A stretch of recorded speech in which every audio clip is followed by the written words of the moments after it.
Welcome back. ఇంద్రకీలాద్రిపై శాకాంబరి ఉత్సవాలు ఘనంగా ముగిశాయి. 3 రోజుల పాటు శాకాంబరి దేవిగా దర్శనమిచ్చిన దుర్గమ్మను చూడడానికి రాష్ట్ర వ్యాప్తంగా భక్తులు ఇంద్రకీలాద్రికి చేరుకున్నారు.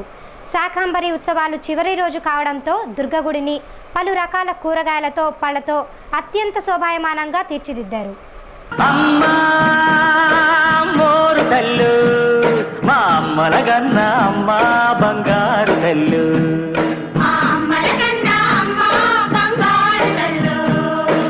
ఆదిశక్తివి నువ్వేనంట, అమరశక్తివి నువ్వేనంట,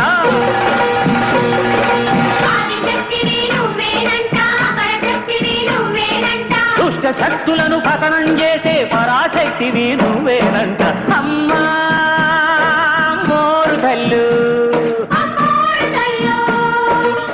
అమ్మలు గన్నమ్మ బెజవాడ కనకదుర్గమ్మ కొలువై ఉన్న ఇంద్రకీలాద్రి వివిధ రకాల కూరగాయలు, ఆకుకూరలు, పళ్లతో అత్యంత సుందరంగా ముస్తాబైంది.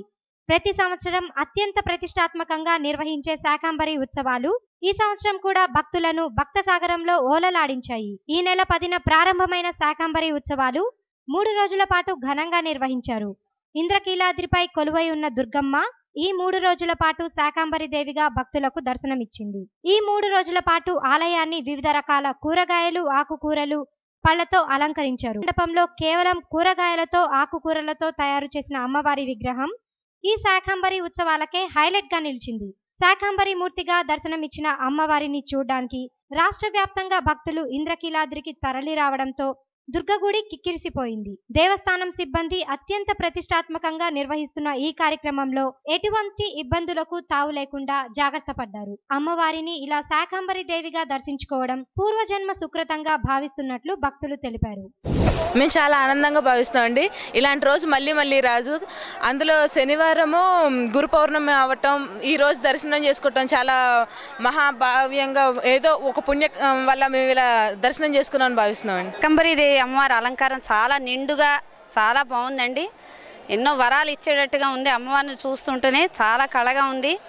కోరిన వాళ్ళకి కోరిన వరాలు తీర్చే అమ్మవారిలాగా చక్కగా చాలా అందంగా బాగా చేశారు. అంతరాలయంలో కూడా చాలా అందంగా ఉంది. ఫ్రూట్స్తో మొత్తం నిండుగా అలంకారాలు చేశారు. చాలా బాగుంది. ఈ రోజే వచ్చామండి మేము, కానీ ఈరోజు కన్నుల పండగగా ఉంది.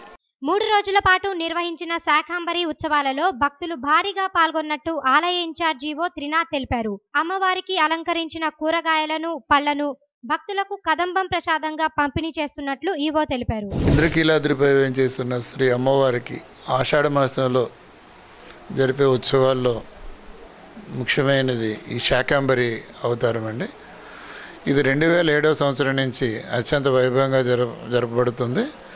అందులో భాగంగా ఈ నెల 10వ తారీఖు నా అమ్మవారు వివిధ రకాలైన ఆకుకూరలతో అలంకరణ చేసి అమ్మవారికి దర్శనం ఏర్పాటు చేయడం జరిగింది. అలాగే 2వ రోజు మార్కెట్లో లభించే కాయగూరలతో అలంకరణ చేయడం జరిగింది. ఈరోజు 3వ రోజు పూర్ణావతితో ఈ కార్యక్రమం ముగుస్తుందండి. 3వ రోజు ప్రత్యేకత ఏంటంటే అమ్మవారికి మార్కెట్లో లభించే వివిధ రకాలైన ఫలాలు అలాగే డ్రై ఫ్రూట్స్తో అమ్మవారికి అలంకరణ చేయడం జరుగుతుంది. ఈ మొదటి రోజు నుంచి జరిగే ఈ శాకాంబరి అవతారంలో ఏదైతే ఈ దాతలు ఈ ఆకుకూరలు, కాయగూరలు ఇచ్చారో అది ఏ రోజుకి ఆ రోజు అలంకరణ చేసిన మర్నాడు అది కదంబం ప్రసాదం తయారు చేసి, అమ్మవారికి ఇష్టమైన ప్రసాదం అది భక్తులకు ఉదయం 8 గంటల నుంచి రాత్రి దేవాలయం మూసే వరకు ఈ కదంబ ప్రసాదం అన్నది భక్తులందరికీ వితరణ చేయడం జరుగుతుంది. ముఖ్యంగా ఈ సంవత్సరం ఉదయం 10 గంటల నుంచి రాత్రి దేవాలయం క్లోజ్ చేసే వరకు మజ్జిగ ఈ దేవస్థానం సిబ్బంది సౌజన్యంతో ఈ 3 రోజులు కూడా ఏర్పాటు చేయడం జరిగింది. ఈ భక్తుల రద్దీ దృష్ట్యా దేవాలయం రోజు రాత్రి 9 గంటలకి క్లోజ్ చేస్తాము. అలాంటిది ఇంకొక గంట పెంచి 10 గంటలకు క్లోజ్ చేయడం జరుగుతుందండి. అమ్మా మోరు తల్లు, మా అమ్మల గన్న అమ్మ బంగారు తల్లు.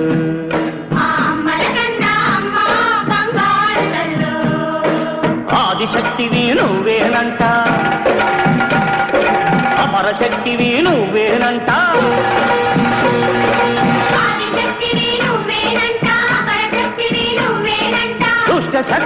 పతనం చేసే పరాశక్తివి నువ్వేనంట అమ్మా మోరు తల్లు. ఎస్ బ్యాంక్ వారి నూతన ఫ్రాంచైజీని విజయదుర్గ మనీ ట్రాన్స్ఫర్ ఆధ్వర్యంలో ప్రారంభించారు. ప్రజలకు 24 గంటలు అందుబాటులో ఉంటూ వ్యాపారుల బ్యాంక్ లావాదేవీలకు ఎలాంటి ఇబ్బందులు కలగకూడదనే ఎస్ బ్యాంక్ సంస్థ తమ ఫ్రాంచైజీని ప్రారంభించడం సంతోషంగా ఉందని మాజీ ఎమ్మెల్యే వెల్లంపల్లి తెలిపారు. కాళేశ్వరం మార్కెట్లో ఎస్ బ్యాంక్ సంస్థ తమ నూతన ఫ్రాంచైజీని విజయదుర్గ మనీ ట్రాన్స్ఫర్స్ ఆధ్వర్యంలో ప్రారంభించింది. ఈ కార్యక్రమానికి ముఖ్య అతిథులుగా పశ్చిమ మాజీ MLA Vellampalli Srinivas, C channel అధినేత రమేష్ పాల్గొని పూజా కార్యక్రమాలు నిర్వహించారు.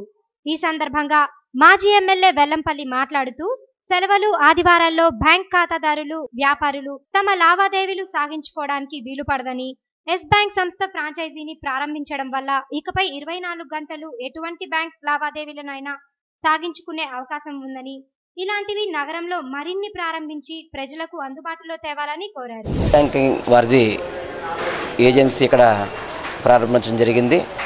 దానికి స్థానికంగా మా రాజు గారు దాన్ని ఈరోజు బ్రాంచ్ తీసుకొని ఓపెన్ చేయడం జరిగింది. దీంట్లో ఏంటంటే దాదాపు ఇది ఎస్ బ్యాంకింగ్ అనేది వరల్డ్ బ్యాంకు సంబంధించిన బ్యాంక్. ఇది 24 గంటలు కూడా ఆదివారం లేదు, పండగ లేదు, ప్రతిరోజు కూడా వాళ్ళు క్యాష్ ఇక్కడ కట్టించుకొని మన దేశంలో కానీ రాష్ట్రంలో ఉన్న బ్యాంక్ అన్నిటికి కూడా అనుసంధానం అయ్యి ఈ యొక్క నిధులు, ఎందుకంటే సెలవు రోజుల్లో మన బ్యాంకింగ్ సెలవు ఉంటుంది, అదేవిధంగా మిగతా రోజుల్లో కూడా మధ్యాహ్నం 3 తర్వాత క్యాష్ కట్టించుకోకపోవడం, వాళ్ళకి సిస్టమ్స్ అన్నీ ఉన్నాయి కాబట్టి ఆ సిస్టమ్స్కి అతీతంగా వీళ్ళు ఎప్పుడు మన దగ్గర వీలు సౌఖ్య డబ్బు ఉంటే కనుక ఆ టైంలో ఇక్కడ డబ్బు కడితే రాత్రిపూట సరే కట్టి అప్పటికప్పుడు వితిన్ సెకండ్స్లో మళ్ళీ ఆ బ్యాంక్ అకౌంట్కి ట్రాన్స్ఫర్ చేసే విధంగా ఒక చక్కటి సదుపాయం చేసిన సంస్థ ఎస్ బ్యాంక్ సంస్థ. వాళ్ళ యొక్క ఫ్రాంచైజీ విజయదుర్గ మనీ ట్రాన్స్ఫర్ వాళ్ళకి ఇవ్వడం జరిగింది ఈరోజు. ఇది వ్యాపారస్తులకి చాలా మంచి సౌకర్యంగా ఉండే సిస్టమ్ కాబట్టి ప్రతి ఒక్కరూ కూడా అందులో ముఖ్యంగా 1 టౌన్ పరిధి ఈ కాంప్లెక్స్లో కూడా అనేక రకాల వ్యాపారాలు చేసే సంస్థలు ఉన్నాయి కాబట్టి వారందరికీ కూడా మంచి సౌకర్యంగా ఉంటుందని చెప్పని వారి యొక్క సౌకర్యాన్ని వాళ్ళు వినియోగించుకోవాలని చెప్పని ఈ యొక్క సంస్థ మంచిగా డెవలప్ అయ్యి వారు కట్టిన నిధులు డబ్బులు కానీ అవన్నీ కూడా చాలా చక్కగా వారు నిర్వహించాలని కోరుకుంటూ ఇటువంటి సంస్థలు ఇంకో ఎన్నో పెట్టి వారు అభివృద్ధి చెందాలని కోరుకుంటూ సెలవు తీసుకుంటాను. ఆర్య వైద్య ఫార్మసీ కోయంబత్తూరు ఆధ్వర్యంలో ఉచిత వైద్య శిబిరం నిర్వహించారు.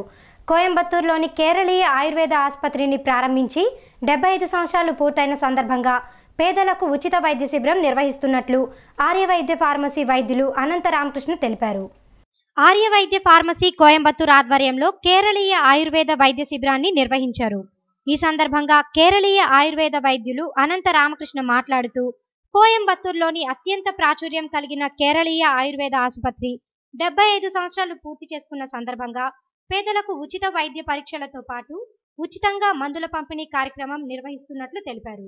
గతంలోనూ ఇలాంటి కార్యక్రమాలు చేపట్టామని, ఇకపైన కూడా అనేక కార్యక్రమాలు చేపడతామని తెలిపారు.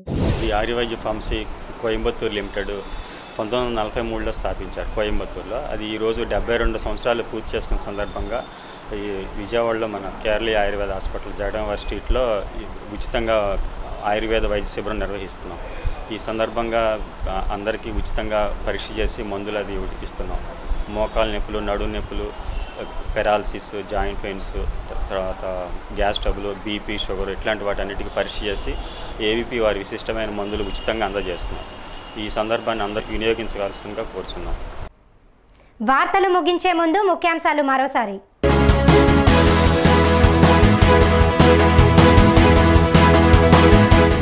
ఉద్యోగులపై వరాల జల్లు కురిపించిన సీఎం చంద్రబాబు రాష్ట్ర పునర్నిర్మాణంలో కూలీగా పనిచేస్తానని వెల్లడి. 10 ఏళ్లలో రాష్ట్రాన్ని సింగపూర్ చేస్తానని హామీ. ఘనంగా ముగిసిన శాకంబరి ఉత్సవాలు, చివరి రోజు పోటెత్తిన భక్తజనం. నగరంలో ఘనంగా గురు పౌర్ణమి వేడుకలు, సాయి నామస్మరణతో మార్మోగిన బాబా మందిరాలు.